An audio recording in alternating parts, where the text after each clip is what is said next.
Assalamualaikum warahmatullahi wabarakatuh. Perkenalkan, nama saya Miftahul Jana dengan NIM 4322011155 dari program studi Akuntansi Reguler 2 Fakultas Ekonomi dan Bisnis Universitas Mercu Buana. Di sini saya ingin mempresentasikan penelitian saya dengan judul Pengaruh Kesadaran Wajib Pajak, Penerapan Sistem e-filing, Sanksi Perpajakan terhadap Kepatuhan Wajib Pajak Orang Pribadi dengan Sosialisasi Perpajakan sebagai Variabel Moderasi. Penelitian saya itu studi empiris wajib pajak orang pribadi yang terdaftar di KPP Pratama Jakarta Cengkareng. Sebelumnya saya ingin berterima kasih kepada Ibu Nurli Dr. Andes AK MSI selaku dosen metodologi penelitian dan Ibu Garin Pratiwi Solihati SEMS selaku dosen pembimbing saya yang membantu saya sampai mengerjakan proposal bab 1 sampai selanjutnya yaitu bab 1 pendahuluan latar belakang.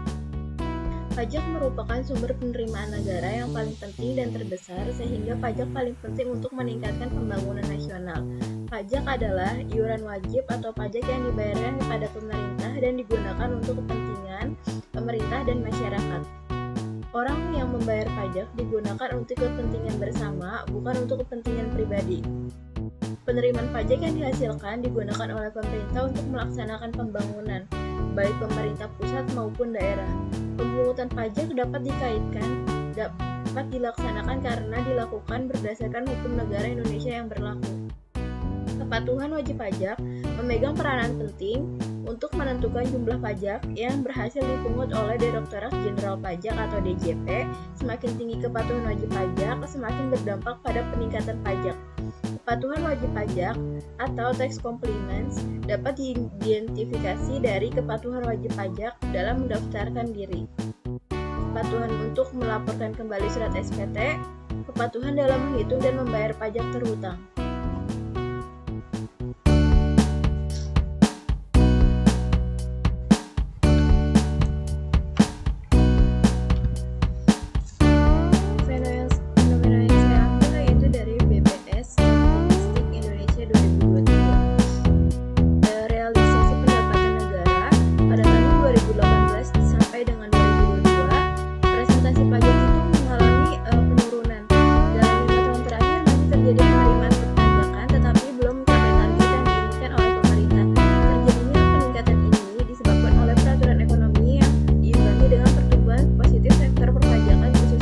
Pajak penghasilan misalnya PPh 21 dan PPh pasal 22. Presentasi dari 2018 sampai 2022 yaitu mengalami penurunan dan kenaikan. Pada tahun 2018 ke 2019 mengalami penurunan yaitu sebesar 0,31%. Dari 2019 ke 2020 yaitu mengalami penurunan sebesar 0,19%, dan dari 2020 ke 2021 mengalami penurunan 1,75%, dan dari 2021 ke 2022 mengalami kenaikan sebesar 1,88%. Dari kenaikan ini belum mencapai target yang diinginkan oleh pemerintah.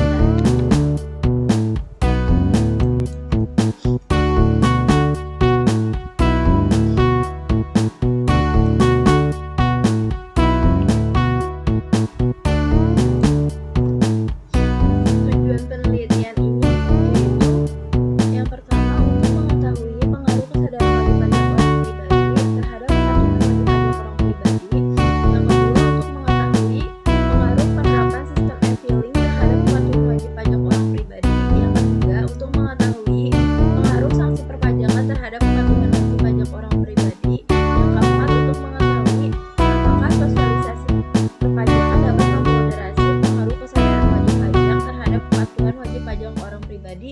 Yang kelima untuk mengetahui apakah sosialisasi perpajakan dapat memoderasi kepatuhan wajib pajak orang pribadi.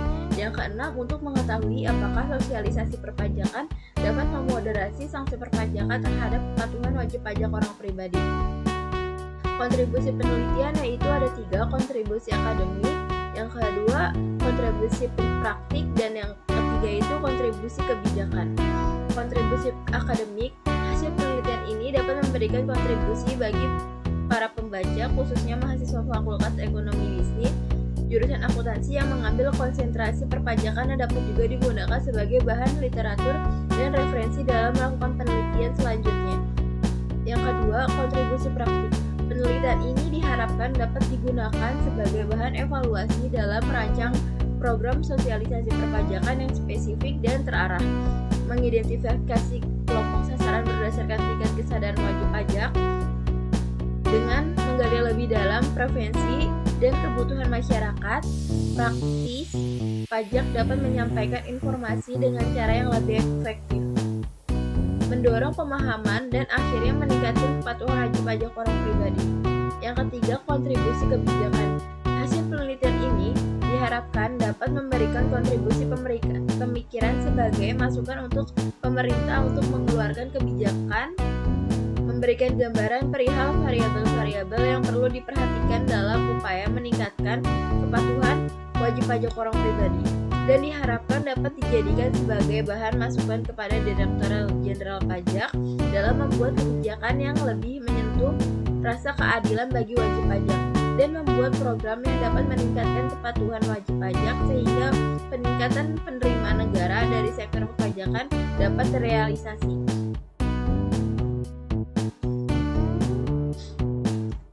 Selanjutnya yaitu bab 2, kajian pustaka. Yang pertama yaitu teori atribusi. Menurut Rahmawati tahun 2022 halaman 142, atribusi adalah kesimpulan yang dibuat orang tentang penyebab, peristiwa, dan perilaku. Orang membuat atribusi untuk memahami pengalaman mereka. Atribusi sangat mempengaruhi cara untuk berinteraksi dengan orang lain. Yang kedua yaitu wajib pajak. Dalam Undang-Undang Nomor 28 Tahun 2007 tentang Ketentuan Umum dan Tata Cara Perpajakan Pasal 1 Ayat 2, wajib pajak adalah orang pribadi atau badan meliputi pembayaran pajak, pemotongan pajak, dan pemungutan pajak yang mempunyai hak dan kewajiban perpajakan sesuai dengan ketentuan perundang-undangan perpajakan.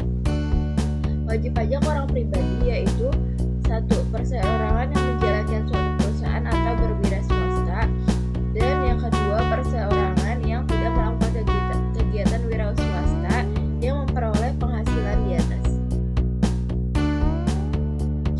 Yang ketiga yaitu kepatuhan wajib pajak. Dalam teori Harjo 2019, kepatuhan perpajakan adalah suatu keadaan di mana wajib pajak memenuhi semua kewajiban perpajakan dan melaksanakan hak perpajakannya sesuai dengan ketentuan peraturan perundang-undangan dan peraturan perpajakan. Yang keempat yaitu kesadaran wajib pajak. Dalam teori Rahayu 2017, kesadaran wajib pajak juga berpengaruh positif dan signifikan di mana ia menjelaskan bahwa kesadaran masyarakat membayar merupakan bentuk self-assessment sistem yang diberikan pemerintah untuk mempermudah masyarakat membayar pajak. Yang kelima yaitu penerapan sistem e-filing.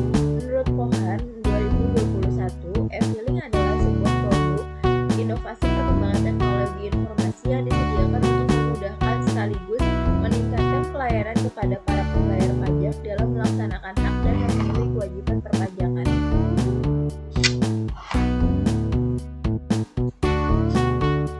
Yang keenam yaitu sanksi perpajakan. Menurut Mardiasmo 2019, sanksi perpajakan merupakan jaminan bahwa ketentuan perundang-undangan perpajakan atau norma perpajakan akan dituruti atau ditaati, dipatuhi, atau biasanya dengan kata lain sanksi perpajakan adalah alat mencegah atau preventif agar wajib pajak tidak melanggar norma perpajakan. Yang ketujuh yaitu sosialisasi perpajakan. Dalam teori Wahyuni et al. Tahun 2022, sosialisasi menurut Kantor Besar Bank Indonesia atau KBBI yaitu upaya memasyarakatkan sesuatu sehingga menjadi dikenal, dipahami, dibiayai oleh masyarakat. Jika dikaitkan dengan bidang perpajakan, sosialisasi merupakan suatu upaya yang dilaksanakan oleh Direktorat Jenderal Pajak untuk memberikan sebuah informasi atau pembinaan kepada wajib pajak mengenai segala sesuatu yang berkaitan dengan perpajakan. Penerapan sistem e-filing menurut penelitian Soliha et 2019 dan Zulhazmi yang menyimpulkan bahwa dan signifikan terhadap kepatuhan wajib pajak orang pribadi. Yang ketiga yaitu sanksi perpajakan.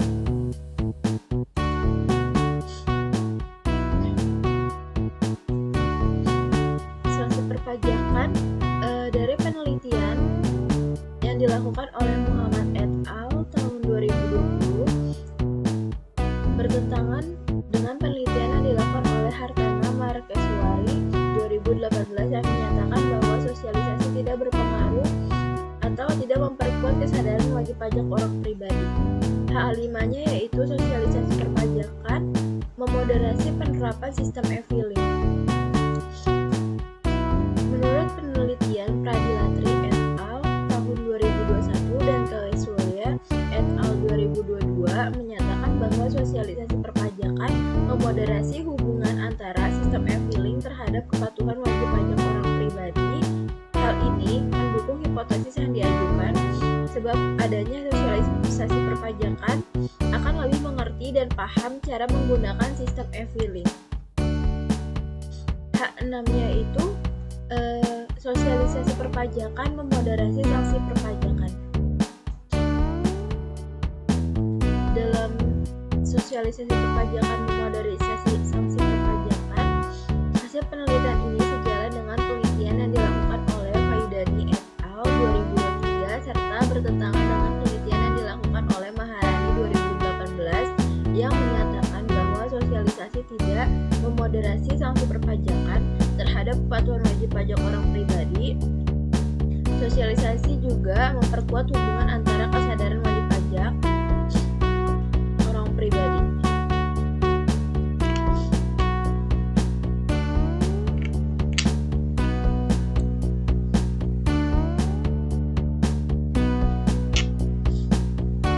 Bab 2 yaitu hipotesis. H1-nya yaitu kepercayaan kepada pemerintah terhadap kepatuhan wajib pajak orang pribadi berpengaruh positif. H2-nya yaitu penerapan sistem e-filing berpengaruh positif terhadap kepatuhan wajib pajak orang pribadi. H3-nya yaitu sanksi perpajakan berpengaruh positif terhadap kepatuhan wajib pajak orang pribadi. H4-nya yaitu sosialisasi perpajakan memoderasi kesadaran wajib pajak orang pribadi terhadap kepatuhan wajib pajak orang pribadi.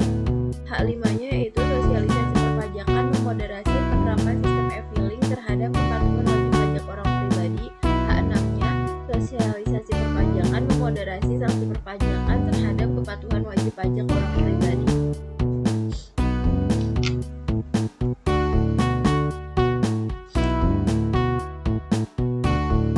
Bab 3 yaitu desain penelitian. Metode yang saya gunakan yaitu metode kausal. Tujuannya yaitu desain penelitian kausal atau causal research. Penelitian kausal ini merupakan penelitian yang bertujuan untuk mempengaruhi antara variabel bebas atau independen terhadap variabel terikat atau dependen dan variabel moderasi.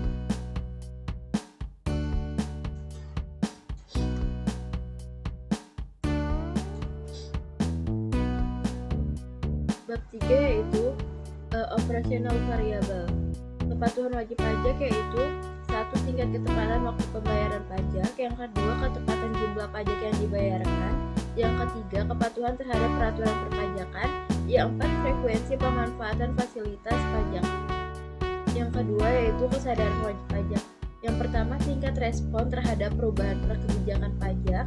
Yang kedua, pemahaman dokumen perpajakan. Yang ketiga, penggunaan pajak layanan online. Selanjutnya yaitu penerapan sistem e-filing. Yang pertama, tingkat penggunaan e-filing oleh wajib pajak.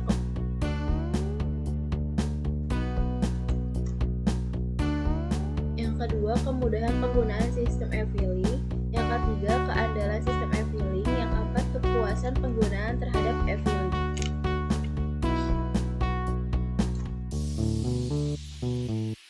Selanjutnya, sanksi perpajakan. Tingkat penerapan sanksi. Yang kedua, sanksi digunakan untuk meningkatkan kepatuhan wajib pajak. Yang ketiga, keterlambatan membayar dan melaporkan pajak harus dikenai sanksi.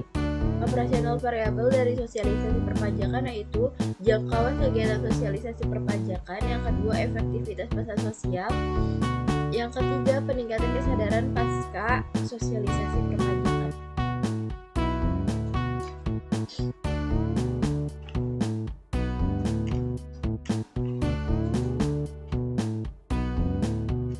Selanjutnya yaitu bab 3 skala pengukuran. Menurut Wirianto 2021, skala Likert merupakan salah satu cara untuk mengukur dan menentukan skor. Kriteria penilaian dapat digolongkan menjadi 5, yaitu nilai 5 sangat setuju, nilai 4 setuju, nilai 3 kurang setuju, nilai 2 tidak setuju, dan 1 sangat tidak setuju. Jadi pada penelitian ini saya menggunakan skala pengukurannya yaitu skala Likert.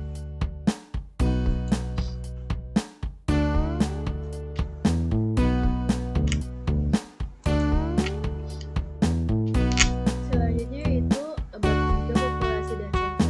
Populasi penelitian saya yaitu wajib pajak orang pribadi yang terdaftar di KPP Pratama Cengkareng. Sampel yang saya gunakan yaitu tekno. Sampel yang digunakan adalah random sampling.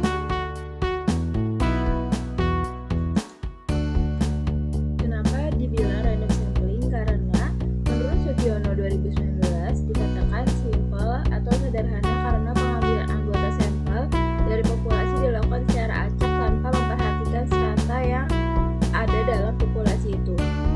Sampel penelitian ini yaitu berjumlah 100 responden wajib pajak orang pribadi menggunakan rumus Lovin.